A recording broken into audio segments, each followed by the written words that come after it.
મિત્રો ધોરણ 10ની અંદર કેલ્સીનો પરિચય ચેપ્ટર નંબર 5 આપણે અત્યારે ધ્યાનમાં લેવાનું છે.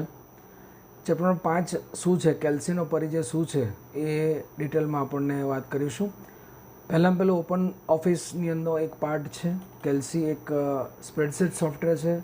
કઈ રીતે ઓપન કરવાનું છે આપણે ધ્યાનમાં લેવાનું છે.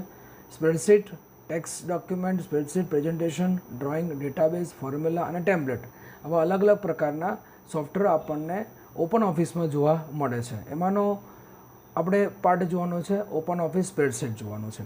અને આપણે સારાંશ થોડો સમજીએ કે ઓપન ઓફિસ સ્પ્રેડશીટ શું છે, સ્પ્રેડશીટ શાના માટે કામ લાગે છે. તો સ્પ્રેડશીટનો ઉપયોગ ગાણિતિક પ્રક્રિયાઓ માટે થાય છે. અને ગાણિતિક પ્રક્રિયાઓ એટલે કેવી પ્રક્રિયાઓ? તો કોઈપણ પ્રક્રિયા આપણે ગાણિતિક પ્રક્રિયાઓ કરી શકીએ છીએ. સ્પ્રેડશીટ એક ખૂબ જ ઉપયોગી સોફ્ટવેર છે. એવી રીતે માઇક્રોસોફ્ટ કંપનીનું આવે છે એક્સેલ નામનું સોફ્ટવેર, એ પણ ઉપયોગી સોફ્ટવેર છે. હાલમાં બજારમાં ખૂબ જ એક્સેલ એડવાન્સનો કોર્સ ચાલી રહ્યો છે. એક્સેલ એડવાન્સની અંદર ઘણા બધા ફોર્મ્યુલાઓ કરી શકીએ છીએ, ફોર્મ્યુલા દ્વારા કામ કરી શકીએ છીએ. આમ જે સ્પ્રેડશીટ સોફ્ટવેર જે આપણને જે અત્યારે જોવા મળી રહ્યું છે સમક્ષ, એ સ્પ્રેડશીટ સોફ્ટવેરનો એક મેનુ છે. અથવા સ્પ્રેડશીટ સોફ્ટવેર ઓપન કરતાં આપણને જે કંઈ જોવા મળી રહ્યો છે એ સોફ્ટવેરની રચના છે. સોફ્ટવેરનું ફોર્મેટ કઈ ટાઈપે છે, સોફ્ટવેરનું ફોર્મેટ શું છે, સોફ્ટવેર શા માટે ઉપયોગી છે, એનો સારાંશ જોઈએ તો આપણે કે અત્યારે જે સ્પ્રેડશીટ સોફ્ટવેર છે એ કેટલીક લાક્ષણિકતા અને વિનિયોગો જાણે છે. એમાં 3 રીતે કામ, અચળાંક તરીકે કામ થાય છે, ફોર્મ્યુલા તરીકે કામ થાય છે, અને એની અંદર આપણે ફંક્શન રૂપે પણ કાર્ય કરી શકીએ છીએ. કોઈ પણ ગાણિતિક પ્રક્રિયાઓ 3 રીતે, અચળાંક સ્વરૂપે ગાણિતિક પ્રક્રિયા, ત્યારબાદ આપણને ફોર્મ્યુલા સ્વરૂપે ગાણિતિક પ્રક્રિયા, અને ત્યારબાદ આપણે જોઈએ તો ફંક્શન સ્વરૂપે ગાણિતિક પ્રક્રિયા. ફંક્શન શું છે, ફોર્મ્યુલા શું છે એ સમજતા પહેલાં આપણે કેલ્સી સોફ્ટવેરનો ઉપયોગ શું છે આપણે જોઈએ છે. કેલ્સી સોફ્ટવેર ઓપન ઓફિસ સ્યુટનું એક વિજાણુ પત્રક છે. એક માના ક્વેશ્ચનમાં અહીંયા પૂછાશે. જ્યાં જ્યાં આપણે આ યાદ રાખવાનું છે, જે જગ્યાઓ પર તમને હું આ ક્વેશ્ચન બતાવું છું, ક્વેશ્ચનો તમારે યાદ રાખવો પડશે. બીજું છે ઓપન ઓફિસ સોર્સમાં જ્યારે આપણું ઓપન ઓફિસ .કેલ્સી જે કેલ્સી સોફ્ટવેરનું મથાળું છે. કેલ્સી સોફ્ટવેરનો મથાળો અનટાઇટલ 1ના સ્વરૂપે પહેલાં જોવા મળે. ત્યારબાદ આપણે સેવ કરીશું તો આપણને સેવ કર્યા બાદ આપણે ફાઇલનું નામ જે આપી શકાય છે કેલ્સી સોફ્ટવેરની અંદર. ત્યારબાદ આપણે રચના જોઈએ. કેલ્સી સોફ્ટવેર ઓપન ઓફિસ સ્યુટનું વિજાણુ પત્રક પેકેજ. સ્પ્રેડશીટ એક પ્રકારના સોફ્ટવેર પેકેજ દસ્તાવેજ ઝડપી અને સચોટ કામગીરી, ગણતરીઓ કરવા માટે, કામગીરી કરવા માટે અને માહિતીને આકર્ષક બનાવવા માટે ઉપયોગમાં થાય છે. કેલ્સી સોફ્ટવેરની એક એક પ્રક્રિયા આપણે જોઈશું. ત્યારબાદ મારી ચેનલને લાઇક કરજો, સબસ્ક્રાઈબ કરજો. કમ્પ્યુટર સબ્જેક્ટ એટલો ઇમ્પોર્ટન્ટ સબ્જેક્ટ છે કે 10મા ધોરણ પછી ધોરણ 11 અને 12માં પણ કમ્પ્યુટર સબ્જેક્ટ ખૂબ જ કામ લાગે છે. આપણે એની પ્રક્રિયા જોઈએ છે. ત્યારબાદ જોઈશું આગળ વિવિધ પ્રકારના ટૂલ્સ જોવા મળે છે. ટૂલ્સની સાથે સાથે આપણે મેનુ બાર જોઈશું. Menu bar file menu, edit menu, view menu, insert menu, formula menu, tools menu, data menu, Windows અને હેલ્પ, આ પ્રકારના મેનુઓ જોઈએ છે. દરેક મેનુનું કોઈને કોઈ કામ છે. એ આપણે કેવી રીતે કરવાનું છે દરેક મેનુનો ઉપયોગ 10મા ધોરણમાં કેલ્સીનો પરિચય છે. અત્યારે આપણે પરિચય જોઈશું. ત્યારબાદ એની અંદર ફોર્મ્યુલા કઈ રીતે યુઝ કરવાની છે, ત્યારબાદ આપણે ફંક્શનો કઈ રીતે યુઝ, ચેપ્ટર વાઇઝ બધા ફોર્મ્યુલા આવશે આપણે જોવાની છે. દરેક વિદ્યાર્થી મિત્રને વિનંતી છે કે એક એક માના ક્વેશ્ચનમાં પૂછાય છે, માટે અત્યારથી આપણે ટેવ પાડવી છે. એક એક માનો ક્વેશ્ચન પૂછાય તો એક ધ્યાન આપણું ત્યાં કેન્દ્રિત કરવું છે. બીજું ધ્યાન આપીએ છીએ જ્યારે આપણે મેનુ બાર જોયું ત્યારબાદ અહીં આગળ આપણે ટૂલબાર અલગ અલગ પ્રકારના જોવા મળે છે. ટૂલબાર શું છે, ટૂલ શું છે, ત્યાં આગળ પહેલું સ્ટાન્ડર્ડ ટૂલબાર છે. ત્યારબાદ અહીં આગળ જોઈશું આપણે શું છે ફોર્મેટ ટૂલબાર છે. ત્યારબાદ અહીંયા જોઈશું આપણે ફાઇન ટૂલબાર છે. આ બધા જ ટૂલબારનો કોઈને કોઈ ઉપયોગ છે. ટૂલબારનો અર્થ એ થાય છે કે કોઈ પણ સોફ્ટવેરની અંદર ટૂલબાર હોય છે, કેલ્સીમાં ટૂલબાર હોય છે. ત્યારબાદ એ ટૂલબારનો ઉપયોગ શું છે, તો દરેક ટૂલબારનો ઉપયોગ શોર્ટકટ કી તરીકે ઉપયોગ લેવા છે. જે શોર્ટકટમાં આઇકોન સ્વરૂપે દરેક કમાન્ડ અહીં આગળ રહેલા છે. તો દરેક કમાન્ડનો ઉપયોગ છે. ટૂલબારને જો વધારે ટૂલબાર જો તો ટૂલબાર વ્યૂ મેનુની ટૂલબારમાં જોઈએ તો toolbar 3D, align toolbar, drawing toolbar, drawing અને object property, find, font work, form control, form design, form navigation, format, insert cell, media playback, pictures, standard toolbar, text tools, hyperlink, ત્યારબાદ formula bar, customise, આ અલગ અલગ પ્રકારના ટૂલબારો જોવા મળે છે. દરેક ટૂલબારનો ઉપયોગ અલગ અલગ રીતે છે. ત્યારબાદ જોઈએ આપણે કે ફાઇલ મેનુની અંદર ફાઇલ મેનુ જોઈએ તો પહેલાં ફાઇલ મેનુમાં તમે સોફ્ટવેરના માઇક્રોસોફ્ટ જે રીતે કંપની દ્વારા બનેલું software open office source, open office સોર્સમાં આવેલા દરેક સોફ્ટવેરનો કાર્ય કરી શકીએ છીએ અહીંયાથી. તો ટેક્સ્ટ ડોક્યુમેન્ટ મતલબ કે આપણે રાઇટર નામનો સોફ્ટવેર ઉપયોગ કરે, સ્પ્રેડશીટ ઓપન કરે તો કંટ્રોલ એન એ શોર્ટકટ કી છે, presentation software, drawing software, database, HTML document, HTML XML document, master document, formula, label, business, template card, આ બધાનો ઉપયોગ કરી શકીએ. આપણે સ્પ્રેડશીટનો ઉપયોગ કરીએ, કંટ્રોલ એન ઓપન કરીએ એટલે નવી ફાઇલ ઓપન થશે. ત્યારબાદ આપણે જૂની ફાઇલ ઓપન કરવી છે તો કંટ્રોલ O આપવામાં આવે છે. રિસન્ટ ડોક્યુમેન્ટના કઈ ફાઇલ ઓપન છે તો આપણે પહેલાં જે ફાઇલ કરીએ છીએ એ ત્યાં જોવા મળશે. ક્લિયર લિસ્ટ તો ક્લિયર લિસ્ટ થઈ જશે. ત્યારબાદ આપણે જોઈએ છે વિઝાર્ડ. વિઝાર્ડ એટલે દરેક ફોર્મેટ અલગ અલગ રીતે જોવા મળે. લેટર ફોર્મેટ જોવા મળે, ફેક્સ ફોર્મેટ, એજન્ડા જોવા મળે, પ્રેઝન્ટેશન જોવા મળે, વેબ પેજ જોવા મળે, ડોક્યુમેન્ટ કન્વર્ટર જોવા મળે, એરો કન્વર્ટર જોવા મળે, અલગ અલગ પ્રકારના જોવા મળે છે. અત્યારે આપણા કોર્સમાં નથી, ખાલી તમને જણાવું છું. ક્લોઝ તમારું જે ડોક્યુમેન્ટ ઓપન છે, વર્કશીટ ઓપન છે, ક્લોઝ થઈ જશે. સેવ એઝ તો નવા નામથી સેવ કરી શકાય છે, એક્સપોર્ટ કરવું હોય, PDF બનાવીએ, આમ ઘણા બધા કાર્યો આપણે એકસાથે સ્પ્રેડશીટ દ્વારા કરી શકીએ છીએ. સ્પ્રેડશીટ એક પેકેજનો ઉપયોગ નાણાકીય અને હિસાબી દસ્તાવેજનું વ્યવસ્થાપન અને માહિતી પત્રક તૈયાર કરવા માટે થાય છે. સ્પ્રેડશીટનો ઉપયોગ સાથે માહિતી પત્રો, ગાણિતિક પ્રક્રિયા જે રીતે કરવાની છે બધી જ પ્રક્રિયાઓ માટે સ્પ્રેડશીટનો ઉપયોગ થાય છે. યાદી બનાવવા માટે થાય છે, ગણતરીઓ કરવા માટે થાય છે, વૈજ્ઞાનિક કારણો ઉપયોગ થાય છે, આંકડાકીય સંશોધન પણ વિશ્લેષણ કરવા માટે માહિતીનો ઉપયોગ થાય છે. સ્પ્રેડશીટ પ્રોગ્રામ ડેટાનો સંગ્રહ કરવા માટે ગણતરી તેમજ માહિતી રેખાત્મક સ્વરૂપે રેખાત્મક સ્વરૂપે તમને જોવા મળે છે. આમ અલગ અલગ રીતે સ્પ્રેડશીટનો ઉપયોગ થતો હોય છે. હવે આપણે જોઈશું કે દરેક ટૂલબારની અંદર ઉપયોગ શું છે. દરેક ટૂલબારની અંદર આપણે ટૂલબાર કંટ્રોલ એન એટલે નવી ફાઇલ ઓપન કરવા માટે, ત્યારબાદ ઓપન માટે દરેક કમાન્ડને ફાઇલ મેનુમાં જેટલા કમાન્ડ જોઈએ બધા જ કમાન્ડ તમારા સ્ટાન્ડર્ડ ટૂલબારમાં જોવા મળે છે. દરેકની શોર્ટકટ કી આપણને જોવા મળે છે. ત્યાં આગળ આપણને એક ટિપ્સ જોવા મળે છે. યલો કલરમાં જે જોવા મળે છે એને ટિપ્સ કહેવાય છે. તો ટિપ્સ કમાન્ડની ટિપ્સ છે, બરાબર, ટિપ્સ જોવા મળે છે. ત્યારબાદ જોઈએ તો ડોક્યુમેન્ટ ઈમેલ કરવો છે, એડિટ કરવું છે, એક્સપોર્ટ ધ PDF કરવી છે, પ્રિન્ટરમાં લઈ જવું છે, ઝૂમ કરવું છે, પેજ પ્રિવ્યૂ જોઈએ છે, સ્પેલિંગ ચેકિંગ જોઈએ છે, spell check auto spell check કરવું છે, ઓટો સ્પેલ ચેક થઈ જશે. ત્યારબાદ કટ કરવું છે, ત્યારબાદ Ctrl+C એટલે કોપી પેસ્ટ કરી શકાય છે. વિવિધ પ્રકારના કાર્યો કરવા માટે ટૂલબારની અંદર અલગ અલગ આઇકોન સ્વરૂપે આપેલું હોય છે. તે સ્ટાન્ડર્ડ ટૂલબારનો ઉપયોગ થાય. એક માનો ક્વેશ્ચન પૂછાય તો આપણે સ્ટાન્ડર્ડ ટૂલબારનો ઉપયોગ શું છે એ ધ્યાનમાં લઈ શકીએ. સોર્ટિંગ કરવા માટે છે, એસેન્ડિંગ ડિસેન્ડિંગ સોર્ટિંગ કહેવાય છે. પછી હાઇપરલિંક માટે ઉપયોગ થાય છે, ચાર્ટ માટે ઉપયોગ થાય છે, સો ધ ડ્રો ફંક્શન બાર ઉપયોગ કરી છે, ડ્રો ફંક્શનનો ઉપયોગ કરી ડ્રો કરી શકાય આપણે, એના માટે ઉપયોગ થાય. અલગ અલગ ડ્રો ટૂલબાર આગળ આવી જાય, ડ્રો કરીએ એટલે આગળ ટૂલબાર ઓપન થઈ જશે, બરાબર. ત્યાં ડિલીટ કરીશું એટલે ડિલીટ આપણે થઈ જશે. ત્યારબાદ આપણે જોઈએ છે કે ફાઇન્ડ એન્ડ રિપ્લેસ માટે પછી શું છે, નેવિગેશન માટે એક ફાઇલને બીજી ફાઇલ સાથે જોડાણ કરવી આપણે HTMLમાં શીખ્યા છીએ. ત્યારબાદ અહીંયા જોઈએ છે ડેટા સોર્સ માટે, ડેટા સોર્સ ઓપન કરીશું એટલે આ પ્રકારે ડેટા સોર્સ તમને જોવા મળે છે. ત્યારબાદ જે ઝૂમ કઈ રીતે, તો ઝૂમ માટે જેટલું ઝૂમ કરવું એ પ્રમાણે ઝૂમ કરી શકાય છે. આ એક પ્રક્રિયા છે, આ એક કમાન્ડ. દરેક કમાન્ડનો કોઈને કોઈ હેતુ હોય છે. હવે આગળ જોઈશું આપણે કે કામગીરી કરવા માટે સરળતા અને સ્પ્રેડશીટ પેકેજ ફોર્મેટિંગ ક્રિયા પ્રતિક્રિયા મતલબ છે, ક્રિયા પ્રતિક્રિયા ઇન્ટરેક્ટિવલી હોય છે. ઇન્ટરેક્ટિવ મતલબ ક્રિયા અને પ્રતિક્રિયા તમને આપતું હોય છે. ત્યારબાદ અહીંયા આગળ ઝૂમ ટૂલબાર અહીંયા પણ જોવા મળે છે.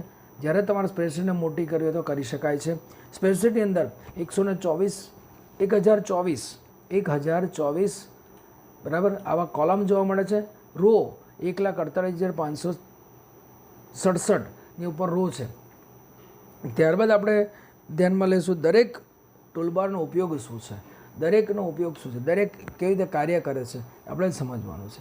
જ્યાં આગળ તમને સ્પ્રેડશીટની અંદર જો કેલ્સીનો પ્રારંભ કેવી રીતે કરવાનો, આપણે પહેલી રીતે પ્રારંભ જો કેલ્સીની અંદર બે રીતે પ્રારંભ થાય છે. જ્યાં તમારા સોફ્ટવેરની અંદર ઓપન કરો, કોમ્પ્યુટરની અંદર ઓપન કરશો એટલે ઓપન ઓફિસ તમને જોવા મળશે એટલે કેલ્સી સર્ચ કરશો, કેલ્સી સર્ચ કરશો એટલે કેલ્સી સોફ્ટવેર જોવા મળે છે. અહીંયા કંઈ કેલ્સી સોફ્ટવેર ઓપન કરો, ક્લિક કરશો એટલે ઓપન થઈ જશે, બરાબર. ત્યારબાદ આપણે બંધ કરીએ છીએ કેલ્સીને ડિસ્કાર્ડ એટલે સેવ નથી કરવું તો ડિસ્કાર્ડ આપવામાં આવે છે. સેવ કરવું છે તો સેવ કરી શકાશે. આ એક મને ક્વેશ્ચનો પૂછે, બંધ કરે. અહીં આગળ આપણને જો આખા પેકેજનું ઓપન ઓફિસ સોર્સનું પેકેજનો આઇકોન આપેલો હોય તો આઇકોન પર ક્લિક કરીએ એટલે આપણને ઓપન કરી શકાય છે. સ્પ્રેડશીટ ઓપન કરી એટલે સ્પ્રેડશીટ ઓપન થઈ જશે. આ એક પ્રક્રિયા છે ઓપન કરવા માટેની. ત્યારબાદ જો ટાઇટલ બાર તમને સમજાવ્યું છે, ટાઇટલ બારનો ઉપયોગ શું છે, મેનુ બાર શું છે, અલગ અલગ પ્રકારના મેનુ બારો છે. ત્યારબાદ ફોર્મ્યુલા બાર અહીં આગળ જોવા મળે છે, જ્યાં ફોર્મ્યુલા ઉપયોગ કરશો એ બધી જ ફોર્મ્યુલા તમને જોવા મળશે. ત્યારબાદ અહીં આગળ આપણે જોઈશું નેમ બોક્સ છે. નેમ બોક્સ દરેક સેલને પોતાનું નામ છે. કર્સર અહીંયા મૂક્યું છે તો સેલ કયો છે D8, તો એનું એડ્રેસ છે D8, એ નેમ બોક્સ તરીકે ઓળખાય છે. એક મને ક્વેશ્ચનમાં પૂછાય. બાજુમાં છે ફંક્શન વિઝાર્ડ. ફંક્શન વિઝાર્ડ અલગ અલગ પ્રકારના ફંક્શનો આગળ જોવા મળે છે. કેલ્સીસ સોફ્ટવેરના ઘણા બધા ફંક્શનો છે. આપણે એક ફંક્શનોમાં જેટલા ફંક્શનો આપણા 10thમાં છે એ બધા સમજવાના છે. ત્યારબાદ આપણે જોઈશું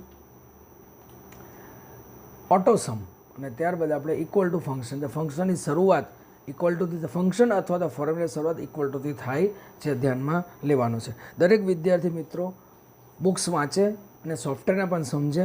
બુક્સ અને સોફ્ટવેર બંનેની અંદર આપણે સમજવાનું છે. એક માનો ક્વેશ્ચન આવે છે અને શ્રીજી કમ્પ્યુટર ક્લાસીસ તરફથી યસ્મીન એન્ડ પટેલ ચેનલ છે, અમારી યુટ્યુબ ચેનલ, અને સબસ્ક્રાઈબ કરજો, લાઇક કરજો અને તમારા મિત્રો સુધી પહોંચાડજો.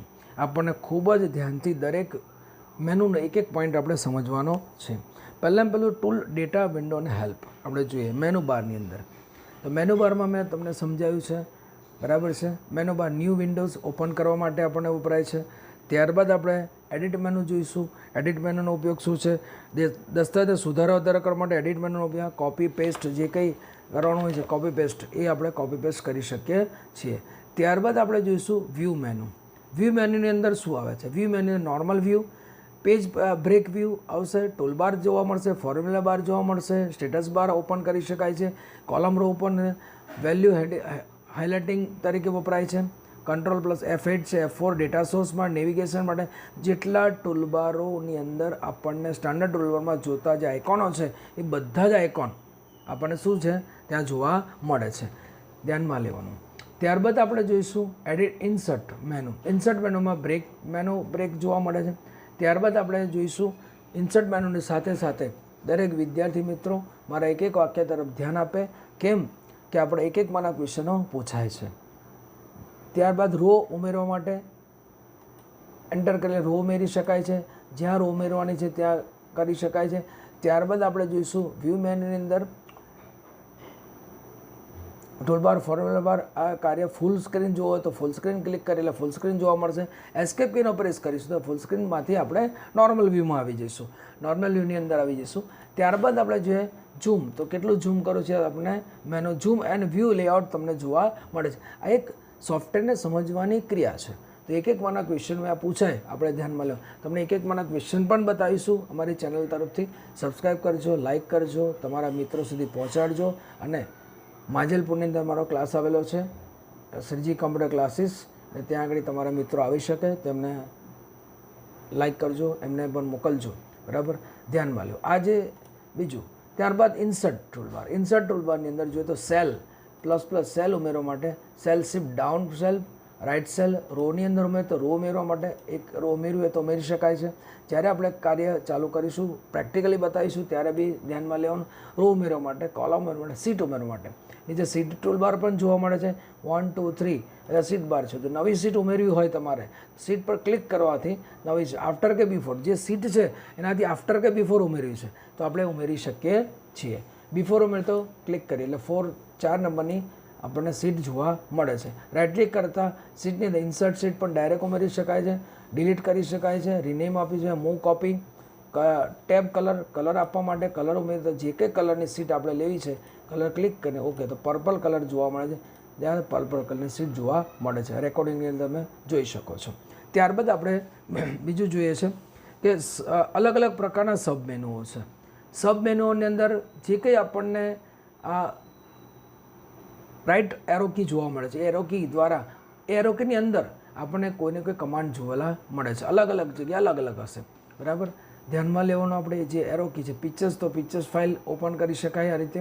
તો આ દરેક મેનુના કોઈને કોઈ ઉપયોગ છે.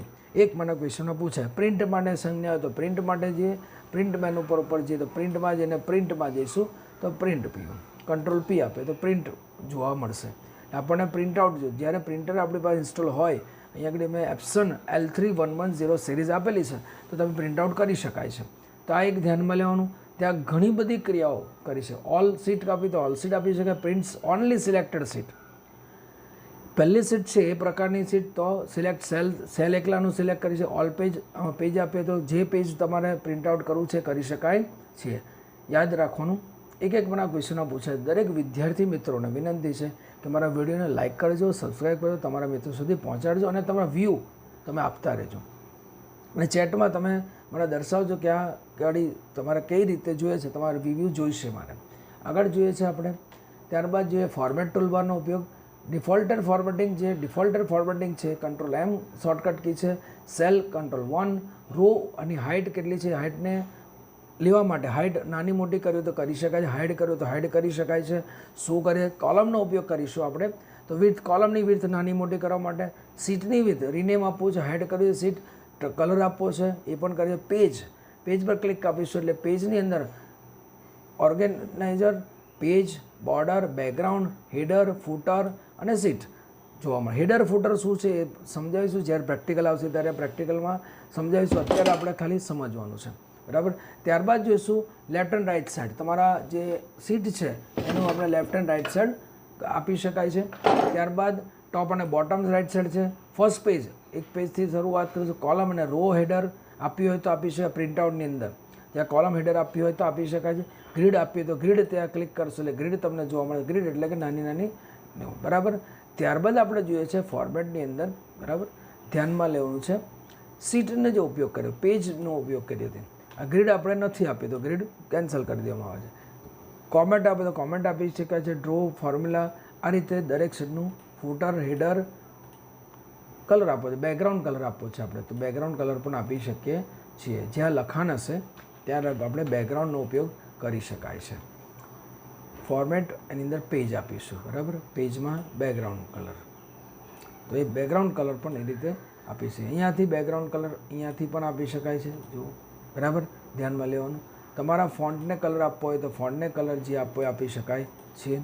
આપણે આ ધ્યાનમાં લેવાનું છે. એક મને ક્વેશ્ચનમાં પૂછાય સ્ટાન્ડર્ડ ટૂલબારનો ઉપયોગ શું છે સમજાવ્યું છે. સ્ટાન્ડર્ડ ટૂલબાર એટલે શું? તો પહેલો જે સ્ટાન્ડર્ડ ટૂલબારમાં દરેક કમાન્ડના આઇકોન આપણે એ આઇકોન પ્રમાણે આપણે કાર્ય કરી શકીએ છીએ. ફર્સ્ટ ચેપ્ટર છે કેલ્સી, 5મું ચેપ્ટર 10મા ધોરણની અંદર ગુજરાતી મીડિયમ. જ્યારે અલગ અલગ રીતે આપણે પ્રશ્નો પૂછાય છે, યાદ રાખવાનું છે. બીજું કાર્ય આગળ જોઈએ આપણે. નો ફિલ તો તમારે કોઈ કલર જોવા મળશે નહીં.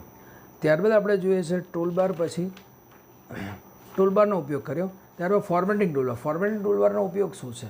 તો નીચે હમણાં ફોર્મેટ ટૂલબાર. ફોર્મેટ ટૂલબાર એટલે કોઈ પણ ફોન્ટને બદલી શકાય છે. ફોન્ટ નાના મોટા કરવા, બ્લેક કરવા, બરાબર. કયા ફોન્ટ દર્શાવવા, અહીં આગળ ફોન્ટ આ રીતે જોઈ શકાય છે. હવે મારે અહીં આગળ ફોન્ટ બીજા જેવા છે, અહીંયા ફોન્ટ બીજા લેવા છે, તો આપણે અલગ અલગ પ્રકારના ફોન્ટનો ઉપયોગ કરી શકીએ છીએ. ત્યારબાદ આ ફોન્ટને નાના મોટા દર્શાવે, સાઇઝ એની નાની મોટી કરવી છે તો સાઇઝ પણ નાની મોટી થઈ શકે છે. બોલ્ડ કરવા છે, બોલ્ડ, ઇટાલિક કરવા, અંડરલાઇન કરવા છે. આ HTMLમાં આપણે ટેગ સ્વરૂપે જોયું હતું, હવે ઓબ્જેક્ટ સ્વરૂપે જોઈએ છે. દરેકના ઓબ્જેક્ટનો ઉપયોગ કરતા હોય છે. આગળ આપણે જોઈએ છે વિદ્યાર્થી મિત્રો એલાઇમેન્ટ. અલગ અલગ પ્રકારના એલિમેન્ટ છે. દરેક એલિમેન્ટનો કોઈને કોઈ ઉપયોગ છે. કંટ્રોલ L તો કંટ્રોલ L આપીશું એટલે લેફ્ટ સાઇડ એલિમેન્ટ હશે. કંટ્રોલ E આપીશું, બરાબર. કંટ્રોલ Eનો ઉપયોગ કરીશું એટલે સેન્ટર એલિમેન્ટનો આવી જશે. તો આ બધા જનો ઉપયોગ અલગ અલગ રીતે થતો હોય છે.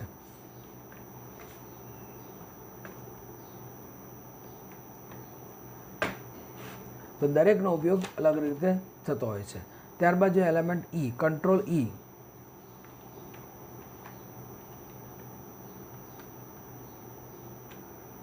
કંટ્રોલ E, કંટ્રોલ R આપે તો રાઈટ સાઈડ, કંટ્રોલ L આપે તો લેફ્ટ સાઈડ. આ શોર્ટકટ કી છે. આ બધી શોર્ટકટ કી આપણે યાદ રાખવાની. ધોરણ 10ની અંદર તે એવી ટેવ પાડો કે દરરોજ આપણને કમ્પ્યુટરની ચોપડી વાંચવાનું મન થાય અને દરરોજ આપણે આ પ્રેક્ટિકલ મારો વિડીયો જોતા રહેજો, લાઇક કરતા રહેજો, સબસ્ક્રાઈબ કરતા રહેજો, તમારા વિદ્યાર્થી સુધી મોકલતા રહેજો. અહીંયા આગળ પણ આપણે જે પ્રોપર્ટીઝ જોઈએ છે, આ સમગ્ર પ્રોપર્ટી બંધ કરી દેવાય છે. પ્રોપર્ટીઝ છે આખી. સ્ટાઇલ શીટ, ફોર્મેટ, ગેલેરી છે, નેવિગેશન છે, ફંક્શન છે. ત્યારબાદ આપણે જોઈએ દરેકનું ટેક્સ્ટ. અહીંયાથી પણ આપણે ફોન્ટને નાના મોટા કરી શકાય છે. નાના મોટા કરતા ફોન્ટ કરી છે. અહીંયાથી બધી જ ક્રિયાઓ આપણે જે ફોર્મેટિંગ ટૂલબાર છે, અહીંયા ટોટલી ફોર્મેટિંગ ટૂલબાર આપેલું છે. સેલમાં તમારે કઈ રીતે ગોઠવવું છે એ ગોઠવણી પણ થઈ શકે છે. વ્રેપ ટેક્સ્ટ એટલે કે ક્લિક કરીને વધારે પડતો ડેટા એક સેલમાં દાખલ કરો હોય તો આપણે કરી શકાય છીએ. ત્યારબાદ ડિગ્રી ચેન્જ કરીશું. ડિગ્રી પણ આગળ ચેન્જ કરી શકાય છે. જે કે ડિગ્રી પર તમારે લખવું હોય લખાણ આ રીતે ચેન્જ કરી શકાય છે. ડિગ્રીની અંદર આપણે 0 ડિગ્રી જઈએ છીએ તો 0 ડિગ્રી તો હતા ત્યાં પાછું આવી જશે. ત્યારબાદ છે સેલ બેકગ્રાઉન્ડ. સેલ બેકગ્રાઉન્ડ કેવી રીતે આપવું છે આપી શકાય છે. અહીંયાથી પણ આપી શકાય, અહીંયાથી આપે. અહીંયા આગળ આપણે હાઇલાઇટર તરીકે લઈએ છીએ, અહીંયાથી સેલ બેકગ્રાઉન્ડ તરીકે લેવાય છે. આ યાદ રાખવાનું છે. આપણે એક એક માના ક્વેશ્ચનમાં પૂછાય છે. ધોરણ 10ના વિદ્યાર્થીઓ ખાસ વિનંતી છે, મારા વિડીયોને તમારા મિત્રો સુધી પહોંચાડજો. મારા શિક્ષકોને બી વિનંતી કરું છું, એક એક ચેપ્ટરને શાંતિથી ફોર્મેટિંગ સ્વરૂપે સમજવું છે. અને જ્યાં સુધી આપણને સમજણ ન પડતાથી 2 વખત 3 વખત રિવાઇઝ કરજો તો તમને ખૂબ ફાયદો થશે. કોમ્પ્યુટર સબ્જેક્ટમાં ધોરણ 10 અને 12ના વિદ્યાર્થીઓને વિનંતી છે, કોમ્પ્યુટર સબ્જેક્ટ લેવાથી ફાયદો ખૂબ છે તમને. મારો વિડીયો આગળ મૂકેલા છે, ફરીથી પણ વિડીયો મૂકવાનો છું કે શા માટે કોમ્પ્યુટર સબ્જેક્ટ પસંદ કરવો જોઈએ. તો એ વિનંતી છે. આગળ જતાં કોમ્પ્યુટર સબ્જેક્ટ જ કામ લાગવાનું તમને, બીજું કાંઈ કામ લાગવાનું નથી. કોઈ પણ ફિલ્ડમાં જાઓ, સાયન્સમાં જાઓ, આર્ટ્સમાં જાઓ, ક્યાં પછી કોમર્સમાં એડમિશન લો, ત્યાં બધી જગ્યાએ કોમ્પ્યુટર સબ્જેક્ટ ખૂબ કામ લાગવાનો છે. એટલે 10મા અને 12મા ધોરણથી જો કોમ્પ્યુટર સબ્જેક્ટની પસંદગી કરશો આપણે ખૂબ ફાયદો થવાનો છે. ત્યારબાદ જોઈએ આપણે ફોન્ટ કલરને કેવી રીતે બદલવો છે. તો ફોન્ટ કલર બદલાય છે. બધી જ ક્રિયાઓ જે ફોર્મેટિંગ પ્રોપર્ટીઝ છે એ બધી જ ક્રિયાઓ અહીંયાથી પણ થાય છે અને પ્રોપર્ટીઝ તરીકે પણ થઈ શકાય છે. આમાં મોટા નાના ફોન્ટને કરવા હોય તો ફોન્ટ નાના મોટા કરી શકાય છે. ફોન્ટ અને તમારી સાઇઝ વધારવી હોય તો વધારી શકાય છે. આ એક બધી જ અલગ અલગ પ્રકારની આપણને શું જોવા મળે છે કે આ ચેપ્ટરની અંદર અલગ અલગ પ્રકારે બધા અલગ અલગ ફંક્શનનો ઉપયોગ કરી અલગ અલગ આઇકોનનો ઉપયોગ કરીને ક્રિયા કરી શકાય છે. ત્યારબાદ આપણે જોઈએ કે ફાઇલનો સંગ્રહ કેવી રીતે કરવો. બરાબર, ફાઇલનો સંગ્રહ ફાઇલમાં જે સેવ આપીશું એટલે ફાઇલનો સંગ્રહ Ctrl+S શોર્ટકટ કી છે અને ત્યાં આગળ આપણે નામ પૂછશે. ત્યાં આગળ ODS છે, એનું એક્સટેન્શન ODS છે, ઓપન ડેટાબેઝ સ્પ્રેડશીટ કહેવાય છે. બરાબર, યાદ રાખવાનું. ફાઇલનું નામ આપીશું, જે કંઈ નામ આપણે આપીએ છીએ એ ફાઇલનું નામ એ ODSના ફોર્મેટ સ્વરૂપે સેવ થશે. ત્યારબાદ એને કહેવાય છે ODF એટલે ઓપન ડેટાબેઝ ફોર્મેટ કહેવામાં આવે છે. સેવ કરીશું એટલે આપણને ફાઇલ જોવા મળશે. જે જગ્યા ઉપર સેવ કરે ત્યાં આપણે શોધવામાં રહેશે. Document untitled first on ODS denied. બરાબર, ત્યારબાદ ફાઇલને આપણે ફર્સ્ટ ફાઇલ આવી ગઈ છે, સેવ કરીશું અહીંયાથી. બરાબર, ODS1 ફાઇલ આવી જશે, જ્યાં આપણે જે જગ્યા પર સેવ કરી ત્યાં આગળ ઓપન કરીને જોઈ શકાય છે. ત્યારબાદ આપણે જોઈએ છે આગળ કે ફોર્મ્યુલા 12ની અંદર આપણે સંગ્રહ કે તે કરવો સેવ કરીને અને રીઓપનિંગ એટલે ફરીથી પણ ઓપન કરી શકાય. ધારો કે હું ફાઇલને બંધ કરી દઉં છું, સ્પ્રેડશીટ ઓપન કરી દઉં ફરીથી. ત્યારબાદ ફાઇલમાં જઈશું, ઓપનમાં જઈશું એટલે આપણને ફાઇલનું નામ જો આપણે ફર્સ્ટ ફાઇલ જો નામ આપ્યું છે આપણે એ ફર્સ્ટ ફાઇલ અહીંયા આપેલી છે. ફર્સ્ટ ફાઇલ ડોક્યુમેન્ટમાં સેવ થઈ છે. આપણે ઓપનની અંદર કરીએ, કોઈ પણ ડિરેક્ટરીમાં ફાઇલ સેવ કરી તો આપણે યાદ રાખવી પડે છે. ઓપન કરીશું એટલે આ ફાઇલ આવી જશે, આપણને જોવા મળશે. ત્યારબાદ આપણે જોઈએ છે ક્લોઝ કેવી રીતે કરવાનો, એ ક્લોઝ આપણે જોઈ લઈએ છીએ. ત્યારે આપણા ફર્સ્ટ લેક્ચર આપણું પૂરું થાય છે. ત્યારબાદ સેકન્ડ લેક્ચરમાં તમને જોવા મળશે અલગ અલગ પ્રકારની ફાઇલોને સેવ કર્યા બાદ ઓપન કરવાની કેવી રીતે છે, શું કરવાનું છે, એક એકમાંના ક્વેશ્ચનો કેવી રીતે પૂછાય છે, ક્વેશ્ચન પણ આપણને સમજાવવામાં આવશે. તમે મારા વિડીયોને લાઇક કરજો, સબસ્ક્રાઈબ કરજો અને તમારા મિત્રો સુધી પહોંચાડતા રહેજો. ક્લોઝ કરીશું, Ctrl+X આપીશું એટલે ક્લોઝ થઈ જશે સોફ્ટવેર તમારું, મતલબ સોફ્ટવેર બંધ થઈ જાય છે. ત્યારબાદ ધોરણ 10ના વિદ્યાર્થી મિત્રોને વિનંતી છે, આપણે કોમ્પ્યુટર સબ્જેક્ટ ખૂબ જ ધ્યાનથી સમજવું છે, ભણવું છે. CG કમ્પ્યુટર ક્લાસીસ માજલપુરમાં છે, યસ્મીન સર નામ છે મારું, અને તમે ત્યાંની મુલાકાત લઈને પણ તમે કોમ્પ્યુટર શીખી શકો છો. આપણે વિનંતી છે કે મારા આગલા વિડીયોની માટે રાહ જોતા રહેજો, સબસ્ક્રાઈબ કરતા રહેજો તો વહેલામાં વહેલો વિડીયો તમારા સુધી પહોંચશે. આપણે અહીં આગળ આ વિડીયોને પૂરો કરીશું. દરેક વિદ્યાર્થી મિત્રોને વિનંતી છે કે કોમ્પ્યુટર સબ્જેક્ટ વધુને વધુ વિદ્યાર્થીઓ પસંદ કરે. ખૂબ સહેલો સબ્જેક્ટ છે. CCCની જગ્યાએ તમે 10મા અને 12મા ધોરણ જ્યારે કોમ્પ્યુટર સબ્જેક્ટ લેશો તમને ખૂબ ફાયદો છે. રિઝલ્ટ ખૂબ સારું જ આવે છે, ક્યારે રિઝલ્ટ ખરાબ આવતું નથી, ટાઈમ બગડતો નથી. આ બી ધ્યાનમાં